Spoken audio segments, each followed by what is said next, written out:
حضرت امیر حمزہ جناب جدھر جدھر بھی جاندے نے حضرت تیری وقار لاشاں دے ڈھیر پہ لاندے نے او وحشی ظالم آندا ہے انگے میں ایک کونے وچ لک کے بیٹھ گیا.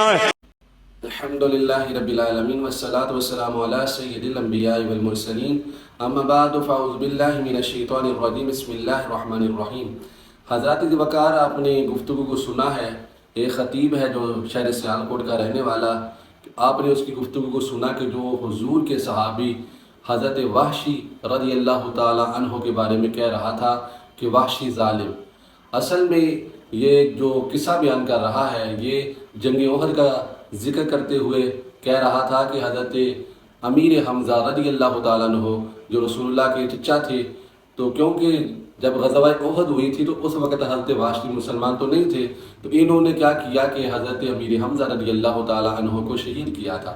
لیکن جب اسلام قبول کر لیا تو جب بندہ اسلام قبول کر لے تو اب وہ صحابی ہے, کیونکہ رسول اللہ کی بارگاہ میں آ کے انہوں نے کلمہ پڑھ لیا تھا. سورۃ الفرقان ہے, اللہ فرما رہا ہے الا من تاب وآمن وعمل صالحا فاولئک یبدل اللہ سیئاتہم حسنات, مگر وہ لوگ جو توبہ کر لیں اور ایمان لے آئیں اور اعمال صالحہ کریں تو فاولئک یبدل اللہ سیئاتہم حسنات, تو اللہ تبارک و تعالیٰ ان کے گناہوں کو نیکیوں میں تبدیل فرما دیتا ہے. اسلام کی وجہ سے ان کے گناہوں کو نیکیوں میں تبدیل فرما دیا.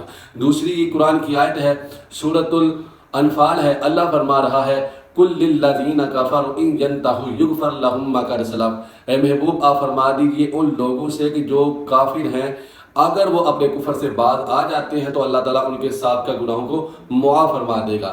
تو یہ آیتیں بتاتی ہیں. اسی طرح نبی احادیث کیا بتاتی ہے, احادیث نبوی سے بھی پوچھ لیتے ہیں کہ جو بندہ مسلمان ہو جاتا ہے پھر اس کا جو کریکٹر ہے وہ سابقہ کریکٹر نہیں دیکھا جائے گا بلکہ اسلام کے بعد والی جو زندگی ہے وہ دیکھی جائے گی. آپ نبی کی جو احادیث ہے صحیح مسلم اٹھائیں, میرے آقا کی حدیث بتاتی ہے کہ ان الاسلام یہدم ما کان قبلہ, کہ جو اسلام ہے وہ سابقہ گناہوں کو ختم کر دیتا ہے. ابن ماجہ کے اندر فرمایا گیا التائب من الذنب کمن لا ذنب لہ, کہ گناہوں سے توبہ کرنے والا ایسا ہے کہ جیسا کہ اس نے گناہ کیا ہی نہیں ہے. تو یہ قرآن کی آیتیں بتاتی ہے, حدیث نبی بھی بتاتی ہے کہ جو بندہ اسلام لے آتا ہے تو اسلام لانے کے بعد اب اس کی جو سابقہ زندگی ہے سابقہ کریکٹر ہے وہ نہیں بیان کیا جائے گا. اب کچھ لوگ کیا ہے ان کو اتنا بھی پتہ نہیں ہے کہ حضرت وحشی مسلمان ہو چکے تھے. اب وہ بندہ اسٹیج پہ بیٹھا ہے یہ خطیب, اور اتنے یہ بے وقوف قسم کے خطیب ہیں, ان لوگوں نے اہل سنت کو اتنا نقصان دیا. صرف مسلک اہل سنت کی بات نہیں ہے, اگر دین اسلام کی بات کی جائے تو دین اسلام کو نقصان دینے والے یہ لوگ ہیں. اور میں خصوصاً دو طرح کے طبقوں کا ذکر کروں گا کہ جنہوں نے مسلک کا جو ہے وہ بیڑا غرق کر دیا, نعوذ باللہ من ذالک.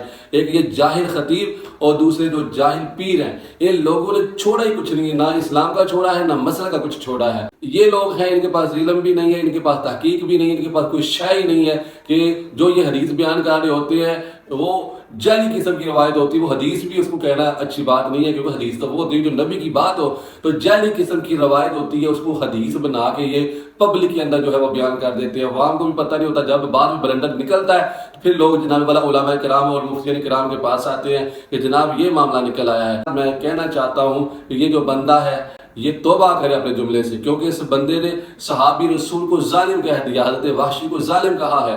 اور جو بندہ صحابی کو ظالم کہے نعوذ باللہ من ذالک, آپ کیا کہیں گے اس بندے کے بارے میں. اللہ تعالیٰ کی بارگاہ میں ہم دعا کرتے ہیں اللہ تعالیٰ ہمارے مسلک اہل سنت اور دین اسلام کی حفاظت فرمائے. آمین بجاہ نبی الامین صلی اللہ علیہ وآلہ وسلم.